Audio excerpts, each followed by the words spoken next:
بسم اللہ الرحمن الرحیم۔ السلام علیکم ورحمۃ اللہ وبرکاتہ۔ ناظرین محترم، امید کرتے ہیں کہ آپ سب خیر و عافیت سے ہوں گے۔ ناظرین محترم، اللہ رب العزت نے ہم انسانوں کو جتنی عقل عطا فرمائی ہے اور جس رفتار سے ہم اپنی عقل کے بلبوتے پر اس کائنات کو سمجھتے ہوئے سائنس میں ترقی کر رہے ہیں، ہماری ہر دریافت ہمیں دین اسلام کی حقانیت کا واضح ثبوت دیتی ہے۔ ایسا ہی کچھ حالیہ دریافت میں بھی سامنے آیا ہے، جس کی روح سے نبی کریم صلی اللہ علیہ وآلہ وسلم کی ایک حدیث مبارکہ کی سچائی سامنے آ رہی ہے۔ یہ دریافت اس قدر بڑی ہے کہ اس کو دریافت کرنے والے ماہرین خود بھی آپ صلی اللہ علیہ وآلہ وسلم کی حدیث کے ساتھ اسے جوڑنے سے روک نہ سکے۔ ان کا بے ساختہ جواب یہی تھا کہ یہ تو ویسے ہی ہے جیسے کہ حدیث پاک میں بتایا گیا تھا۔ یہ دریافت کیا ہے اور حدیث مبارکہ میں کس چیز کی پیشن گوئی کی گئی ہے، آج کی اس ویڈیو میں ہم اس پر تفصیلات سے بات کریں گے۔ ناظرین محترم، نبی اکرم صلی اللہ علیہ وآلہ وسلم کو اللہ رب العزت نے جب حضرت جبریل علیہ السلام کے ذریعے شب معراج پر اپنے پاس بلایا، نبی کریم صلی اللہ علیہ وآلہ وسلم تمام آسمانوں کو پار کرتے ہوئے عرش تک پہنچے، جہاں پر دونوں محبوبوں کے درمیان جو بات ہوئی تھی، ہم اسے اتنا ہی جانتے ہیں جتنا نبی کریم صلی اللہ علیہ وآلہ وسلم نے ہمیں بتایا۔ لیکن سفر کے دوران نبی کریم صلی اللہ علیہ وآلہ وسلم کو جو مشاہدات ہوئے، وہ بھی نبی کریم صلی اللہ علیہ وآلہ وسلم نے ہمارے لیے بیان فرمائے۔ جب نبی کریم صلی اللہ علیہ وآلہ وسلم سفر معراج سے واپس آئے تو صحابہ کرام میں سے بہت سارے لوگ یہ جاننے کے لیے بےتاب تھے کہ یہ سفر کیسا تھا۔ اس پر نبی کریم صلی اللہ علیہ وآلہ وسلم نے صحابہ کرام کو اس سفر کی تفصیل سے آگاہ کیا۔ وہیں پر کچھ ایسے صحابہ بھی تھے جن کا تجسس اور جوش و جذبہ بہت بڑا ہوا تھا۔ انہوں نے نبی کریم صلی اللہ علیہ وآلہ وسلم سے سوال کیا کہ یا رسول اللہ صلی اللہ علیہ وآلہ وسلم، جب آپ براق جیسی تیز رفتار سواری پر آسمانوں اور خلاؤں کو پار کرتے ہوئے اللہ رب العزت کے حضور جا رہے تھے تو اس سفر کی آواز کیسی تھی؟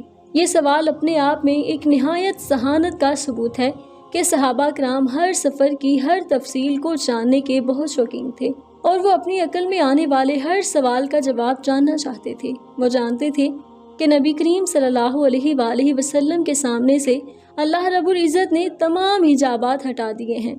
اس سوال کو سن کر نبی کریم صلی اللہ علیہ وآلہ وسلم نے تبسم فرمایا اور کہا، میں جب معراج پر جا رہا تھا تو میں نے خلا میں اور آسمانوں میں کوئی ایک کونا بھی ایسا نہیں دیکھا جہاں پر 4 انگلیوں جتنی جگہ باقی ہو اور وہاں پر کوئی فرشتہ موجود نہ ہو۔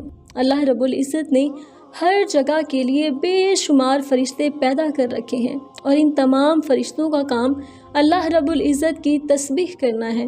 نبی کریم صلی اللہ علیہ وآلہ وسلم نے مزید فرمایا کہ جب میں سفر معراج پر جا رہا تھا اور میں نے تمام آسمانوں کی سیر کی تو تمام کے تمام آسمان ایسے لرز اور چٹک رہے تھے جیسے کہ ابھی گر جائیں گے۔ یہ سن کر صحابہ کرام نے نبی کریم صلی اللہ علیہ وآلہ وسلم سے حیرت سے سوال کیا، یا رسول اللہ صلی اللہ علیہ وآلہ وسلم، اتنے مضبوط اور بڑے آسمان کیسے چٹک سکتے ہیں؟ اس پر نبی کریم صلی اللہ علیہ وآلہ وسلم نے ارشاد فرمایا کہ فرشتے اس قدر زیادہ ہیں کہ جب وہ مل کر اللہ رب العزت کی تسبیح کرتے ہیں اور خالق کائنات کی حمد بیان کرتے ہیں تو ان کی آوازوں سے آسمان چٹکنے لگتے ہیں۔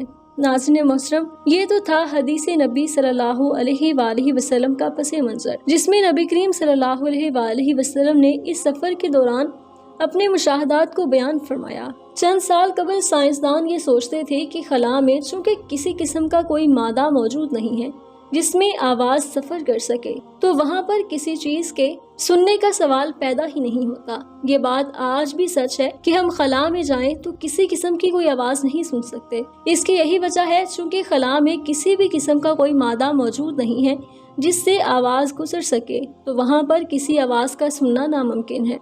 اگر خلا میں آواز سنائی دے سکتی ہے تو وہ آواز کیسی ہوتی؟ ہم جانتے ہیں کہ سیارے ستاروں کے گرد بہت تیز رفتاری سے گردش کرتے ہیں۔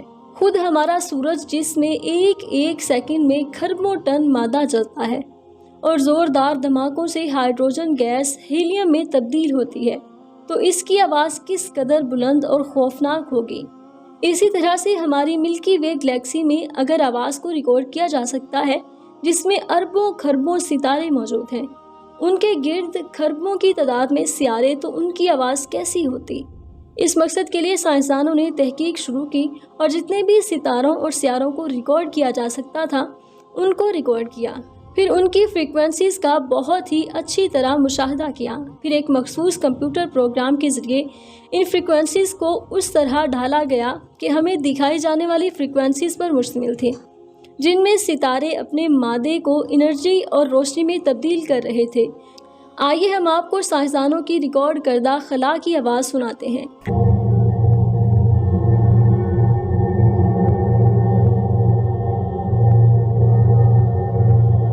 ناظرین محترم، آپ نے یہ سنا کہ آواز کیسی ہے؟ بہت بلند و بالا اور ایک ردھم میں گونجتی ہوئی آواز، جیسے بے شمار لوگ مل کر کوئی تسبیح کر رہے ہوں۔ جب سائنسدانوں کے ایک گروپ نے جس نے اس کی تحقیق کی بنیاد رکھی تھی اس آواز کو سنا تو ان میں سے ایک سائنسدان بے اختیار بولا، یہ تو ایسے محسوس ہوتا ہے جیسے مذہبی کتابوں میں لکھا ہے کہ فرشتے مل کر اللہ رب العزت کی تسبیح یا پھر حمد و ثنا بیان کرتے ہیں۔ یہ بیان بے ساختہ تھا اور یہ بیان واقعی حقیقت پر مشتمل بھی۔ اس بارے میں نبی کریم صلی اللہ علیہ وآلہ وسلم ہمیں اپنے سفر معراج کی داستان میں پوری طرح سے تفصیل سے بتا چکے ہیں۔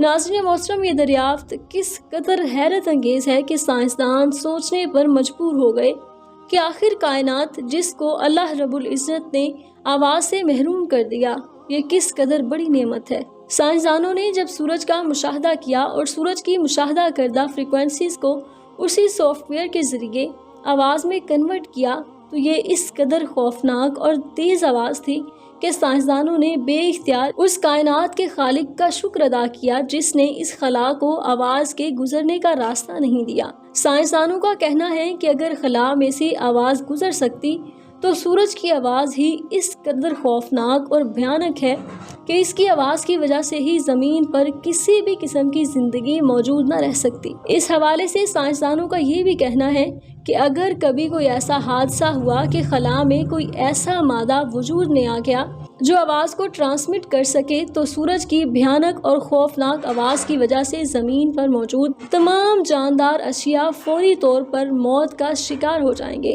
ناظرین محترم، یہ تھا سائنس کا مشاہدہ۔ اب ہم آپ کو بتاتے ہیں کہ ہمارا دین اسلام اس بارے میں کیا کہتا ہے۔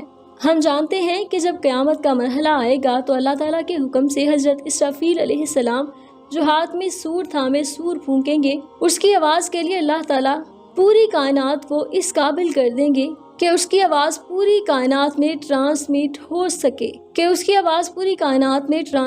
سکے۔ ہم جانتے ہیں کہ سور کی آواز سے زمین پھٹ جائے گی، سمندروں میں آگ لگ جائے گی اور پہاڑ پھٹ کر روئی کے گالوں میں تبدیل ہو جائیں گے۔ اس سے یہ بات ثابت ہوتی ہے کہ کائنات خود بخود نہیں بنی بلکہ اس کو بنانے والا خالق اور مالک موجود ہے۔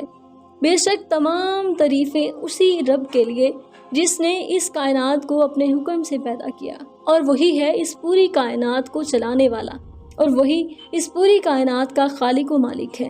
ناظرین محترم، ہمیں امید ہے کہ ہماری آج کی یہ ویڈیو آپ کو ضرور اچھی لگی ہوگی۔ ویڈیو کو لائک کیجیے گا، اپنے دوستوں کے ساتھ شیئر بھی کیجیے گا۔ مزید ایسی معلوماتی اور اسلامی ویڈیوز کے لیے ہمارا چینل یونیورسل انفو سبسکرائب ضرور کر لیجیے گا۔ ہم ملتے ہیں جلد ہی ایک نئی ویڈیو کے ساتھ۔ اللہ نگہبان۔